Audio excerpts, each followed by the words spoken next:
Well, good day, friends. I'm Franky, and this is the Think Tank. So there is a little bit of information that came out as of yesterday, later in the evening. So there's a possibility some of you may have seen this, but I hadn't. So I thought, let's go through it together.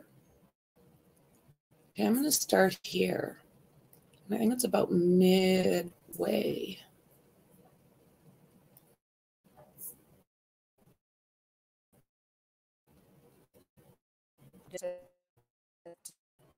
Those video of the gas station. The person who worked in the gas station was going through all of the camera video for hours and hours, and that's what they came up with, the picture that you see there on the screen. Here's what the police are saying, that the case is not going cold. Listen to this.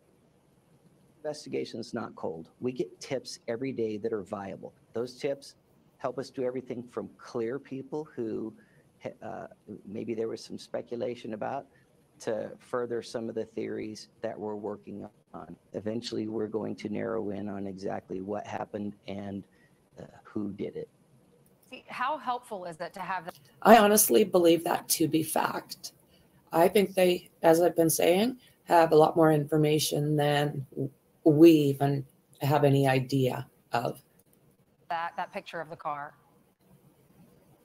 It's extremely helpful. And here are some examples. For instance, Timothy McVeigh was caught because he didn't have his tag on the back of his car. Scott Peterson was caught at the marina in the 4x4 he used to haul Lacey's body. It goes on and on. A triple homicide was just solved in Riverside, California, because a neighbor happened to spot a red Kia Soul. The key to this case, I believe, at this juncture is that white Elantra. I agree 100%. What do you guys think? They're zeroing in on this car, I believe. They've just extended their search area, and they have had some video that we were not aware of.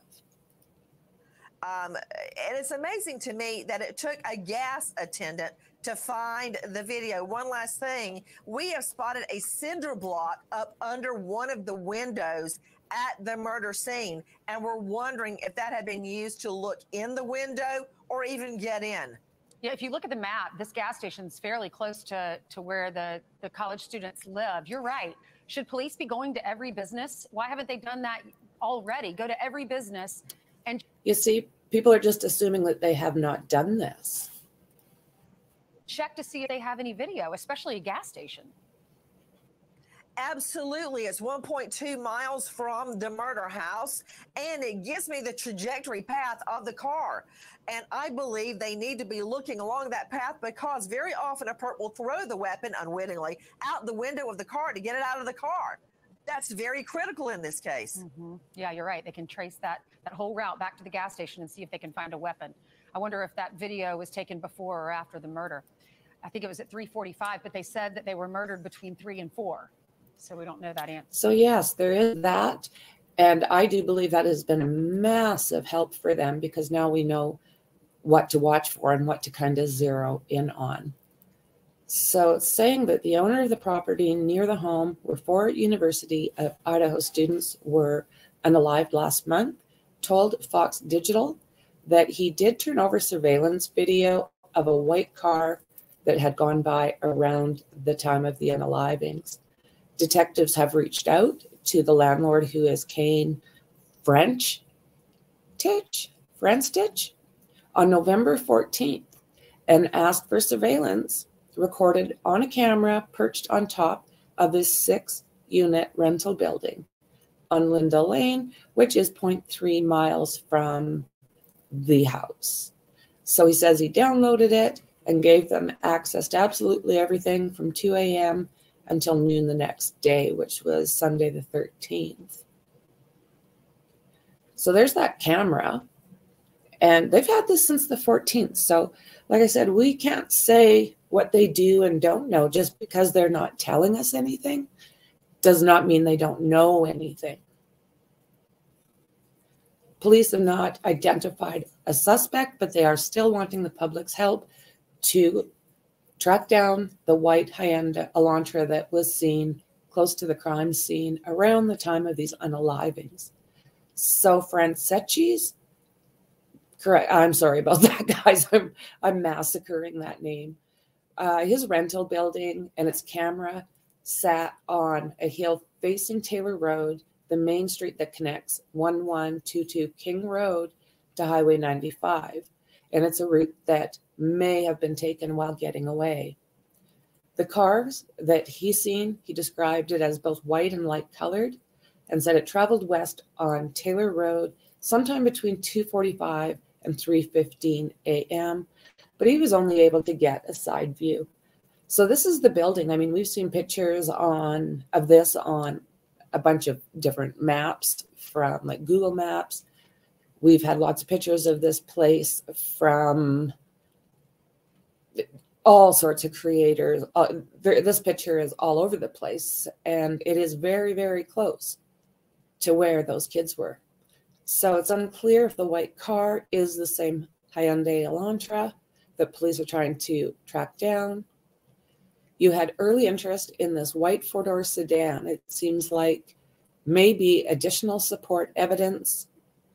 Police are seeking if the FBI enhancement, they're doing enhancements of this footage to see if they can make it clear, get a license plate, and they are going to follow along where it looked like this car may be going. So investigators are looking at it along with other things that they've received. And the landlord also said he noticed what looked like a sedan travel west towards 1122 King Road about 1:45. And then it head back towards the highway just a few minutes later. So again, like there's got to be a ton of footage, there's got to be. It's a digital world right now. So they're saying that the suspects may have been the third-party driver. Oh, sorry, let me go over that again. He suspects this may have been the third-party driver. I don't want to be mistaking that.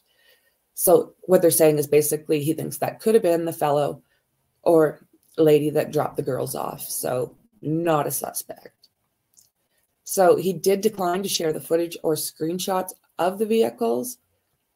Tuesday, police reviewed surveillance footage from the gas station that shows the four-door sedan. And once again, saying they're looking for the 2011, 2013 Hyundai Elantra. And they're saying still 22,000 are registered. So this gives us an idea, this map. So here's the house, and we know that there's just a little bit of a side street here that goes into like a parking lot that runs directly beside their house. So basically, this camera just, this is what we're looking at. It's a horrible thing, he said. He lives in town. We're a community that's extremely safe. It's unusual and scary when something like this happens, especially if they don't catch the suspect right away. Absolutely, right? So they have been looking at this vehicle since the day after this happened. So I'm thinking that they've got more than what we actually think, as I said. Let's hope that they can solve this because it needs solving. So guys, that's what I have for now. Once again, you know how much I appreciate you, and I'll absolutely see you guys in the next one. Keep your eyes peeled, guys.